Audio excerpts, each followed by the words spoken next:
السلام علیکم معزز سامعین، آج میں آپ کے لیے بلال کی 41ویں قسط کا پارٹ 2 لے کر آئی ہوں۔ اس سے پہلے کہ ہم شروع کریں، برائے مہربانی آپ چینل کو سبسکرائب کر دیں اور بیل آئیکن پریس کر دیں تاکہ آنے والی تمام ایک ساتھ آپ تک بر وقت پہنچ سکیں۔ شکریہ۔ غزوہ احزاب۔ اب صورتحال سب کے سامنے تھی۔ مسلمان خندق کے اس پار مدینے کی طرف تیر انداز لیے بیٹھے تھے اور کفار خندق کے اس پار خندق عبور کرنے کی کوشش میں کبھی قریب آتے تھے، کبھی تیروں کی بارش سے زخمی ہو کر پلٹ جاتے تھے۔ ادھر سے بھی تیر اندازی ہو رہی تھی۔ ایک تیر سعد بن معاذ رضی اللہ تعالیٰ عنہ کے بازو میں لگا، جس سے ان کی ایک رگ کٹ گئی۔ ادھر بھی بہت سے لوگوں نے تیروں کے زخم کھائے۔ قریش اور غطفان کے کئی گھوڑے بھی تیروں سے زخمی ہو کر گرے۔ خندق میں ایک جگہ ایسی تھی جس کی چوڑائی نسبتاً کم تھی، دشمنوں کی اس پر نظر تھی۔ وہ سارا دن اس جگہ کا معائنہ کرتے رہتے تھے۔ ہم لوگوں نے بھی وہاں اپنا پہرا سخت کر رکھا تھا۔ ایک لمحہ ایسا آیا کہ قریش کے دستوں نے محسوس کیا کہ اس مقام پر مسلمانوں کا پہرا اتنا سخت نہیں رہا۔ چنانچہ عمرو، اکرمہ، زرار اور قبیلہ مخزوم کے نوفل نے گھوڑوں کو مہمیز دی اور خندق پار کر کے مسلمانوں کے سر پر آ کھڑے ہوئے۔ علی رضی اللہ تعالیٰ عنہ اور عمر رضی اللہ تعالیٰ عنہ نے چشم زدن میں آگے بڑھ کر ان کا راستہ روک دیا۔ عمرو نے مبارزت طلب کی اور علی رضی اللہ تعالیٰ عنہ کے ہاتھوں جہنم واصل ہوا۔ باقی الٹے قدم لوٹ گئے اور آنن فانن خندق پار کر گئے، لیکن نوفل کا گھوڑا خندق پار نہ کر سکا اور سوار سمیت خندق میں گر گیا۔ نوفل پر مسلمانوں نے پتھروں کی بچھاڑ کر دی۔ آخر اس بد نصیب نے خود ہی درخواست کی کہ اس سے بہتر ہے کہ اسے قتل کر دیا جائے۔ چنانچہ چند مسلمان نیچے اترے اور اسے قتل کر کے اس کی لاش پر مٹی پھینک دی۔ ابھی میں نے کہا تھا کہ صورتحال اب بالکل واضح ہو گئی تھی، مگر در پردہ دو شخص ایسے کردار ادا کر رہے تھے جو بے حد اہمیت کے حامل تھے اور جس سے عام لوگ بے خبر تھے۔ ایک تو حی بن اخطب کا کردار تھا جو بنی قریظہ کے در پہ تھا کہ وہ محمد صلی اللہ علیہ وسلم سے اپنا معاہدہ توڑ دیں۔ بنو قریظہ کا سردار کعب ابن سعد اور بنو قریظہ کے تمام لوگ اسے منحوس سمجھتے تھے، کیونکہ اس کی وجہ سے بنو نذیر پر آفت نازل ہوئی تھی۔ جب حی بن اخطب بنو قریظہ کے قلعے پر پہنچا تو اس کا نام سن کر کعب نے دروازہ کھولنے سے انکار کر دیا۔ بڑی منت سماجت کے بعد اس نے دروازہ کھلوایا تو کعب اس کی کوئی بات سننے پر رضامندانہ نظر آیا۔ حی اپنے دلائل پیش کرتا گیا اور آخر کعب کو اپنی چکنی چپڑی باتوں میں لے آیا۔ آخری بات اس نے یہ کی کہ اول تو قریش کی ناکامی کا کوئی امکان ہی نہیں، اور بالفرض اگر حجت کی خاطر مان بھی لیا جائے تو حی بنو قریظہ کے قلعے میں بنو قریظہ کے دوش بدوش محمد صلی اللہ علیہ وسلم کی انتقامی کارروائی کا مقابلہ کرے گا، ان کے ساتھ جان دے گا۔ کعب اس کے لچھے دار باتوں میں آ گیا۔ حی نے ان کا تحریری معاہدہ منگوایا اور اپنے ہاتھوں سے اس کو پھاڑ کر دو ٹکڑے کر دیا۔ کعب نے جب اپنے قبیلے کے لوگوں کو یہ خبر سنائی تو ان میں سے اکثر نے اس کی مخالفت کی، مگر پس و پیش کا وقت اب گزر چکا تھا۔ کعب نے کفار کی حمایت کی ٹھان لی تھی۔ خندق کے اس پار بنو قریظہ میں بھی منافقین کی خاصی تعداد اپنے کاموں میں سرگرم عمل تھی۔ ان کی طرف سے رسول اللہ صلی اللہ علیہ وسلم کے کانوں میں بھنک پڑی کہ بنو قریظہ معاہدہ منسوخ کر چکے ہیں۔ وہ بے حد پریشان ہو گئے۔ انہوں نے فوراً اوس کے سعد بن معاذ، خزرج کے سعد بن عبادہ، زبیر اور اسید بن خزیر کو اس ناگہانی خبر کی تصدیق کرنے کے لیے بھیجا۔ یہ لوگ بنو قریظہ کے پاس پہنچے تو انہوں نے انہیں رسالت محمد صلی اللہ علیہ وسلم کے خلاف نہایت توہین آمیز الفاظ استعمال کرتے سنا۔ بنی قریظہ نے ان کی ایک دلیل نہ سنی۔ واپس آ کر انہوں نے بڑی پردہ داری سے حضور صلی اللہ علیہ وسلم کو صورتحال سے مطلع کر دیا۔ نبی کریم صلی اللہ علیہ وسلم نے ان کی رودا سن کر بآواز بلند اللہ اکبر کا نعرہ لگایا اور مسلمانوں کو حوصلہ بلند رکھنے کی تلقین کی۔ دوسرا اہم کردار اس معرکے کا نعیم بن مسعود رضی اللہ تعالیٰ عنہ تھے، جو اس وقت سامنے آئے جب بنو قریظہ کی بدعہدی سے حضور صلی اللہ علیہ وسلم بے حد پریشان تھے۔ دشمنوں کی صفوں میں بھی کچھ پریشانیاں تھیں۔ بنو غطفان کا قریش اور یہود سے کوئی اصولی معاہدہ نہیں تھا۔ وہ انہیں لوٹ مار اور خیبر کی فصل کے نصف حصے کا لالچ دے کر ساتھ لائے تھے۔ اب بنو غطفان محاصرے کے طول سے گھبرا رہے تھے۔ اپنی اور اپنے گھوڑوں اور اونٹوں کی خوراک کی کمی انہیں بدحال کیے دے رہی تھی۔ 2 ہفتے گزر چکے تھے۔ ہر روز ان کے کئی گھوڑے بھوک سے نڈھال ہو کر مر جاتے تھے۔ اس لیے انہوں نے اپنا ایک نمائندہ حارث غطفانی محسن عالم صلی اللہ علیہ وآلہ وسلم کی طرف بھیجا اور کہا کہ اگر آپ ہم کو مدینے کی کھجوروں کی فصل سے نصف حصہ دینے پر رضامند ہوں تو ہم اپنے گھروں کو واپس لوٹ جائیں گے۔ مگر انصار مدینہ اس پر راضی نہ ہوئے۔ نعیم بن غطفان کی شاخ بنو اشج کے فرد تھے اور اپنے قبیلے کے ساتھ اس مہم میں ان کے شریک تھے۔ جنگ احزاب ہی کے دنوں میں انہوں نے اپنے قلب میں اسلام کی روشنی محسوس کی اور ایک دن بے قرار ہو کر چھپتے چھپاتے مدینے پہنچے اور سرور دو عالم صلی اللہ علیہ وسلم کے خیمے میں حاضر ہو گئے۔ نبی کریم صلی اللہ علیہ وسلم انہیں دیکھ کر حیران ہوئے اور پوچھا کہ کیسے آنا ہوا۔ نعیم نے اپنا مدعا بیان کیا اور بیعت کر کے باقاعدہ حلقہ اسلام میں داخل ہو گئے۔ قلب میں اسلام کی شمع جلی تو اسلام کا درد بھی محسوس ہوا۔ حضور صلی اللہ علیہ وسلم سے پوچھنے لگے کہ دری حالات و دین کی کیا خدمت بجا لا سکتے ہیں۔ آپ صلی اللہ علیہ وسلم نے ان سے فرمایا کہ اسلام دشمن قبائل میں جس طرح ممکن ہو پھوٹ ڈال دو۔ نعیم رضی اللہ تعالیٰ عنہ نے پوچھا کہ اگر مجھے اس سلسلے میں تھوڑی بہت دروغ گوئی کر کے کسی کو فریب دینا پڑے تو؟ حضور صلی اللہ علیہ وسلم نے مان فرمایا جنگ تو ہے ہی سراسر فریب۔ نعیم رضی اللہ تعالیٰ عنہ بارگاہ رسالت سے اٹھے تو مکمل طور پر ایک بدلے ہوئے انسان تھے۔ سیدھے بنو قریظہ کے پاس پہنچے۔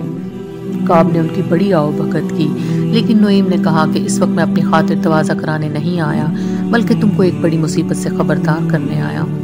محمد صلی اللہ علیہ وسلم سے پیمان شکنی ہو سکتا ہے تمہیں بہت مہنگی پڑے۔ کعب جو یہ سننے کے لیے بالکل تیار نہیں تھا ایک دم چوکنا ہو گیا۔ نعیم نے کہا جنگ بہر نو جنگ ہے اور آخری میدان کسی کے ہاتھ میں بھی رہ سکتا ہے۔ اگر قریش اور بنو غطفان وغیرہ کامیاب ہوتے ہیں تو کوئی مذائقہ نہیں، لیکن اس کا 1% اتفاق سے چشم پوشی نہیں کی جا سکتی کہ کسی وجہ سے جنگ کا پانسا پلٹ جائے اور قریش اپنے ساتھیوں سمیت اپنے گھروں کا رخ کر جائیں، پھر تمہارا کیا حشر ہوگا؟ تمہیں تو یہاں مسلمانوں کے درمیان ہی رہنا ہے۔ مسلمانوں کے انتقام کے تصور ہی سے میرے رونگٹے کھڑے ہو رہے تھے۔ تم لوگوں کا تو نشان باقی نہیں رہے گا۔ کعب یہ باتیں غور سے سن رہا تھا۔ نعیم رضی اللہ تعالیٰ عنہ کے خدشات بنی قریظہ کو اپنے دل کی آواز محسوس ہوئے، مگر اب کیا ہو سکتا تھا؟ معاہدہ تو وہ توڑ چکے تھے، بلکہ مسلمانوں کے ایک وفد کے سامنے رسول اکرم صلی اللہ علیہ وسلم کے نہایت اہانت آمیز لفظ بھی استعمال کر چکے تھے۔ نعیم رضی اللہ تعالیٰ عنہ نے انہیں مشورہ دیا کہ قریش اور بنو غطفان کو واقعی پابند کرنے کے لیے وہ انہیں مسلمانوں کے رحم و کرم پر چھوڑ کر فرار نہ ہو جائیں۔ بنو قریظہ کو چاہیے کہ وہ ضمانت کے طور پر دونوں بڑے قبیلوں سے کچھ سربر آوردہ شخصیتوں کو اپنے پاس بطور ضمانت رکھ لیں، تاکہ ایک قریش اور بنو غطفان کے دل میں کسی وقت یہ خیال آ بھی جائے کہ وہ بنو قریظہ کو اپنے حال پر چھوڑ کر واپس چلے جائیں تو اس پر عمل کرنے سے پہلے 100 مرتبہ سوچیں۔ بنو قریظہ کو یہ تجویز بہت پسند آئی۔ یہ کہہ کر نعیم رضی اللہ تعالیٰ عنہ سیدھے ابو سفیان کے خیمے میں پہنچے اور کہنے لگے کہ میں نے کچھ باتیں سنی ہیں جن کا آپ کو علم ہونا چاہیے۔ ابو سفیان نے وضاحت چاہی تو انہوں نے سخت رازداری کا وعدہ لے کر کہا مجھے اطلاع ملی ہے کہ بنو قریظہ مسلمانوں سے معاہدہ توڑ کر اپنے فیصلے پر بہت پچھتا رہے ہیں، بے حد پریشان ہیں اور اب وہ مسلمانوں کے خلاف اپنی سابقہ کارروائی کی تلافی کے راستے ڈھونڈ رہے ہیں۔ انہوں نے طے کیا ہے کہ کسی طرح قریش اور غطفان کے چند اہم لوگ حاصل کیے جائیں اور انہیں محمد صلی اللہ علیہ وسلم کے حوالے کر دیا جائے تاکہ وہ انہیں قتل کر کے بنو قریظہ کی خطا معاف کر دیں۔ اٹھتے اٹھتے پھر انہوں نے ابو سفیان سے وعدہ لیا کہ وہ ان کی تمام گفتگو سیغہ راز میں رکھے گا۔ وہاں سے اٹھ کر نعیم رضی اللہ تعالیٰ عنہ سیدھے بنو غطفان کے پاس پہنچے اور انہیں بھی وہ کچھ کہا جو ابو سفیان سے کہا تھا اور ان سے بھی رازداری کا وعدہ لے لیا۔ ابو سفیان سیانہ آدمی تھا مگر اس کے دل میں شک کی لکیر سی پڑ گئی۔ وہ بے حد فکر مند ہو گیا۔ اس کا ایک رنگ آتا تھا ایک جاتا تھا۔ دوسرے ہی دن اس نے بنو قریظہ کو پیغام بھجوایا کہ کل صبح حملے کے لیے تیار ہو جائیں۔ وہاں سے صاف جواب مل گیا کہ کل تو یوم سبت ہے، لڑائی کا سوال ہی پیدا نہیں ہوتا۔ اس کے علاوہ اب وہ آئندہ بھی اگر جنگ میں شریک ہوئے تو اس شرط پر ہوں گے کہ پہلے بنو قریش اور بنو غطفان اپنے کچھ مقتدر بندے ان کے حوالے کر دیں۔ اب تو ابو سفیان کا شک پورے یقین سے بدل گیا۔ نعیم رضی اللہ تعالیٰ عنہ کی بتائی ہوئی ایک ایک بات درست معلوم ہونے لگی۔ ادھر نعیم رضی اللہ تعالیٰ عنہ ابو سفیان اور بنو غطفان سے گفتگو کے بعد چھپتے چھپاتے ہمارے خیموں میں پہنچے۔ میں نے حضور صلی اللہ علیہ وسلم کو ان کی آمد کی اطلاع دی۔ حضور صلی اللہ علیہ وسلم نے فوراً باریابی کی اجازت عطا فرمائی۔ نعیم رضی اللہ تعالیٰ عنہ نے بڑی تفصیل سے اپنی کارروائی کی رویداد سنائی۔ ہم سب تو ان کی گفتگو سے حظ اٹھا ہی رہے تھے، لیکن نبی کریم صلی اللہ علیہ وسلم بہت زیادہ لطف اندوز ہو رہے تھے۔ خاص طور پر ابو سفیان سے نعیم رضی اللہ تعالیٰ عنہ کی ملاقات کی تفصیل سن کر سرور کائنات صلی اللہ علیہ وسلم بے حد محظوظ ہوئے۔ ان کا پور پور مسکرا رہا تھا۔ ابو سفیان حضور صلی اللہ علیہ وسلم کا بچپن کا ساتھی تھا، دونوں ساتھ پلے بڑھے تھے۔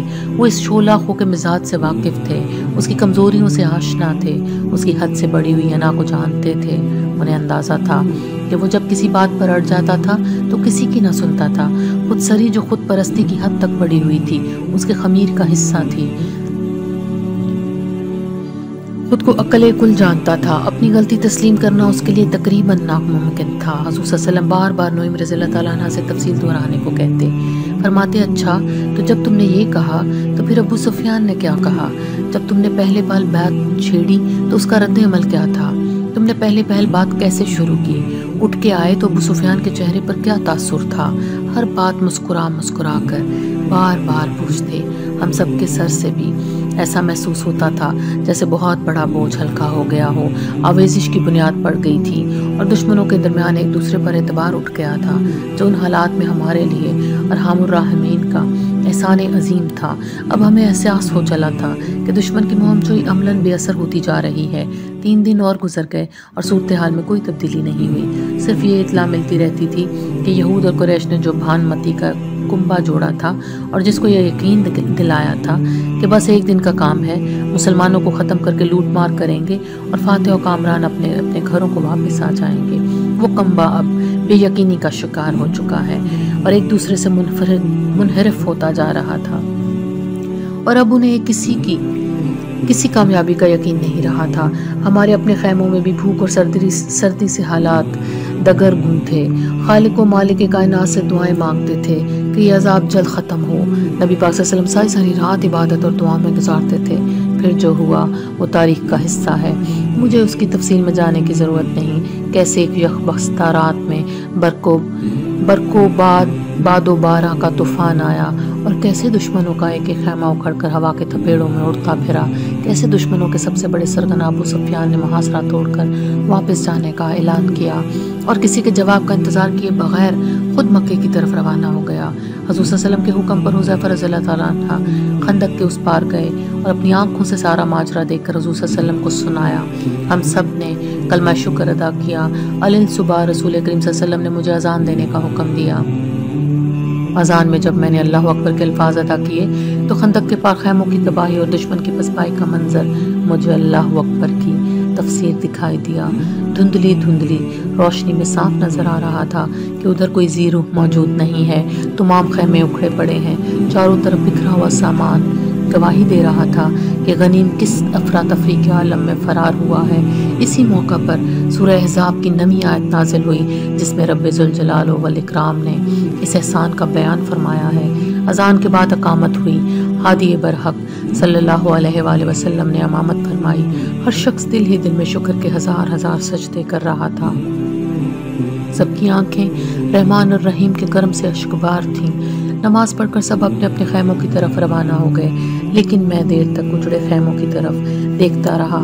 میرے لبوں پر یہ کلمہ جاری تھا، لا حول ولا قوت الا باللہ العلی العظیم، جسے میں اکثر رسول اللہ صلی اللہ علیہ وسلم کے منہ سے سنا کرتا تھا۔ میں دیکھ رہا تھا اور سوچ رہا تھا کہ اللہ بلند و برتر کے سوا کوئی اور طاقت، کوئی قوت نہیں، وہی نصیر ہے، وہی سمیع ہے، وہی یکتا و یکانا، دلوں کے راز جاننے والا۔ وہ طاقت رکھتا ہے کہ وہ جو چاہے وہ ہو جائے۔ وہ جب اپنے امکانات کے چھپے ہوئے خزانے پر ارادہ تخلیق کی نظر ڈالتا ہے تو غیب سے اشیاء خلت وجود سے آراستہ ہو کر پردہ ہستی پر آنے لگتی ہیں۔ وہ ہر لحظہ اپنے آپ کو منوا سکتا ہے۔ یہ کوہتا فہم اور بدنہاد لوگ جو ہمارے خلاف، ہمارے دین کے خلاف محض اپنی تعداد، اسلحہ اور نخوت کے زور پر امڑ آئے تھے، اس ذات مطلق کے دائرہ اختیار کا کوئی تصور نہیں رکھتے تھے۔ وہ خود پرست، بدخواہ، اپنی قوت کے بل پر اپنے تئیں مختار کل ہونے کا ضم رکھتے تھے، گویا وہ خود اپنے آپ کو نعوذ باللہ چھوٹا موٹا خدا سمجھ بیٹھے تھے۔ پھر مالک و مختار مطلق نے اپنی قدرت سے ان کی خود فریبی اور خام خیالی کا پردہ چاک کر دیا، اور ایسے خارج از گمان و قیاس طور پر کہ اس کی دنیاوی معنوں میں نہ کوئی توجیہ ہے نہ کوئی تعویل۔ بے شک وہی معز و مذل ہے، اس کی قوت کے آگے کوئی قوت نہیں، اس کی رحمت کے آگے کوئی رحمت نہیں، اور کوئی مددگار نہیں اس کے سوا، نہ کوئی اس سے زیادہ منتقم اور سریع الحساب ہے۔ عظمت ہے تو صرف اسی کی، وہی کبریا ہے اور صرف اسی کی بزرگی لائق حمد و ستائش ہے۔ اب آپ بھی ہند کی طرح کہیں گے کہ میں واز کر رہا ہوں۔ میں اپنے خیالات کی رو میں بہا جا رہا تھا۔ خالق کائنات کی گمراہ مخلوق اللہ سبحانہ کی منشا اور ارادے کے خلاف کیا کیا چالیں چلتی ہے، کدھر کدھر کا رخ کرتی ہے، نہیں جانتی کہ مشرق بھی اللہ کا ہے، مغرب بھی، شمال بھی اور جنوب بھی، سب کچھ اسی مالک کونہ مکاں کی ملک ہے۔ وہ ہر جگہ موجود ہے، اس کی ذات سے مفر ممکن نہیں۔ یہ بھی اسی کو علم ہے کہ عساکر کفار نے دنیاوی طاقت کے باوجود اپنی بے بسی اور زبوں حالی سے کوئی سبق بھی حاصل کیا یا نہیں۔ ویسے اس سبق کی توفیق بھی اسی جلا و اولا احکام الحاکمین کی جانب سے ملتی ہے۔ میں پتہ نہیں کتنی دیر اور انہی خیالوں میں گم رہتا کہ میرے کانوں میں کوچ کا اعلان گونجا۔ اعلان سنتے ہی میں حضور صلی اللہ علیہ وسلم کی خدمت میں حاضر ہو گیا اور کوچ کے انتظامات میں لگ گیا۔ حضور صلی اللہ علیہ وسلم کے خیمے کا سارا سامان اور خیمہ اکھاڑ کر اونٹ پر لادا اور ان کی ہم رکابی میں مدینے کا رخ کیا۔ راستے بھر سوچتا رہا کہ اللہ تعالیٰ سبحانہ کا مجھ پر کتنا کرم ہے کہ نصرت و کامرانی کی ایک اور اذان میرے حصے